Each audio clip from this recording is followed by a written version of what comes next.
Speaker, House of Representatives, Speaker Abbas Tajuddin says only 3%.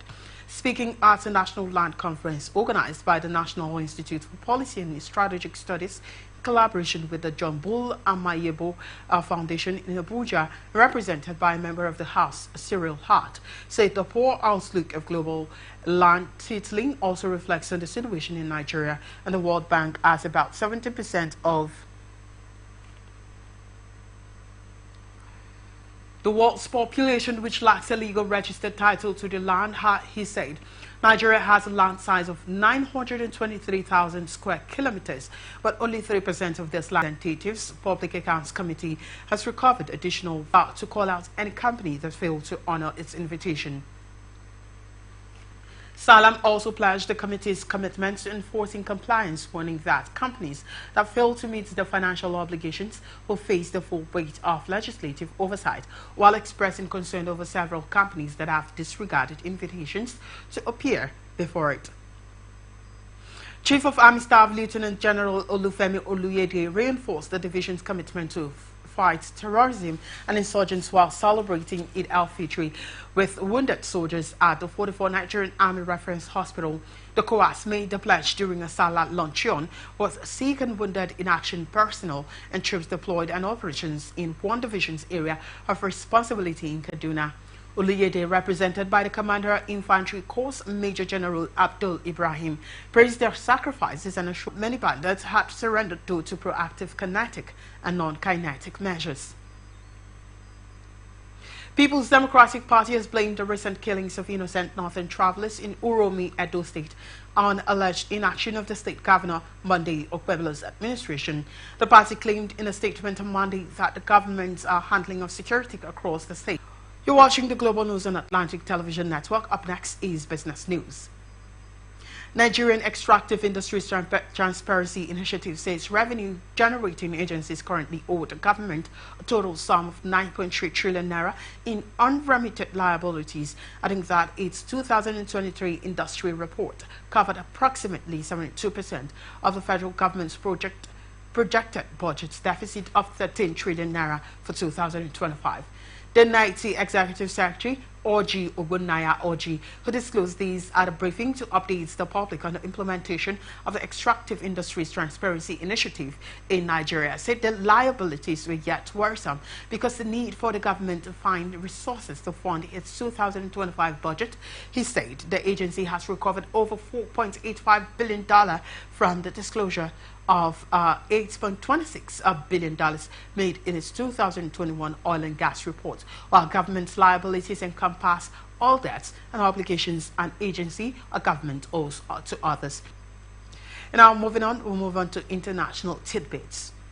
Head of the junta in Burkina has called on supporters worldwide to pick up weapons. In fact, U.S. President Donald Trump's plan to relocate more than 2 million Gazans to neighboring countries such as Egypt and Jordan. Abu Zuhri's call comes a day after Israeli Prime Minister Benjamin Netanyahu offered to let Hamas leaders leave Gaza, but demanded that the Palestinian militant group disarm in the final stages of the war in Gaza.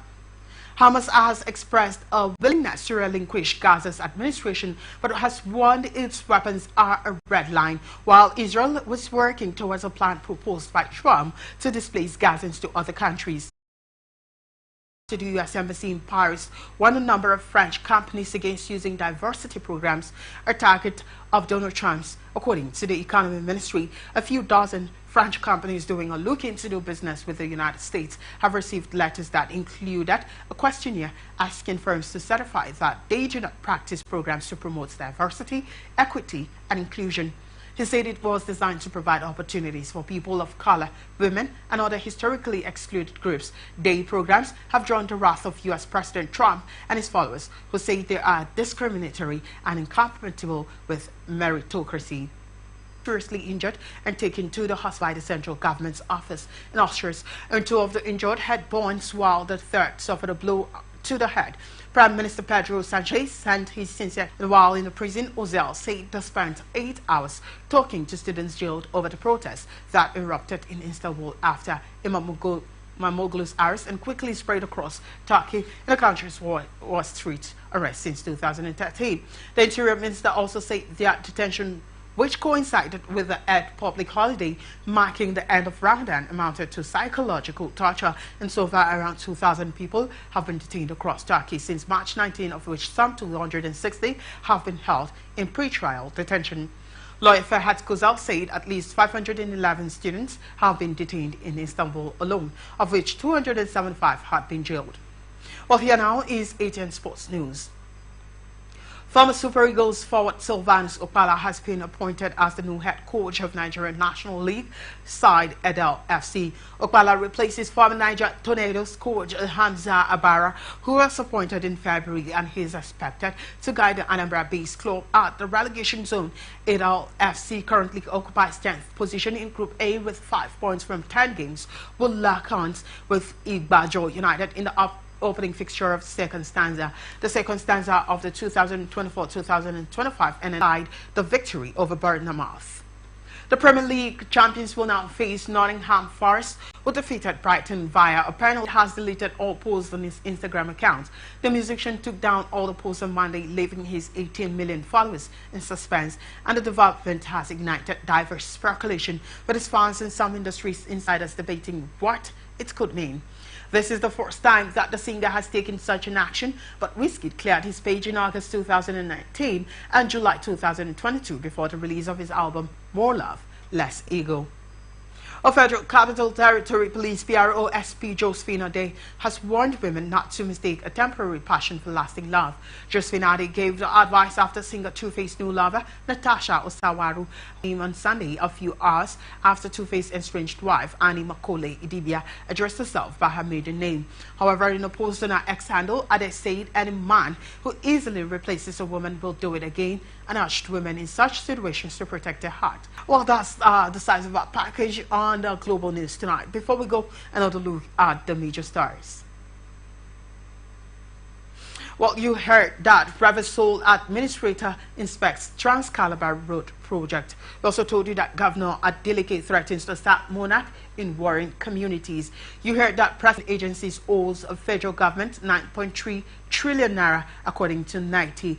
And on international scene, Burkina Faso junta leader pardons 21 soldiers. And on sport, we told you that Guardiola picks player against Nottingham Forest. And on entertainment, we told you that singer Wizkid deletes all his posts on Instagram.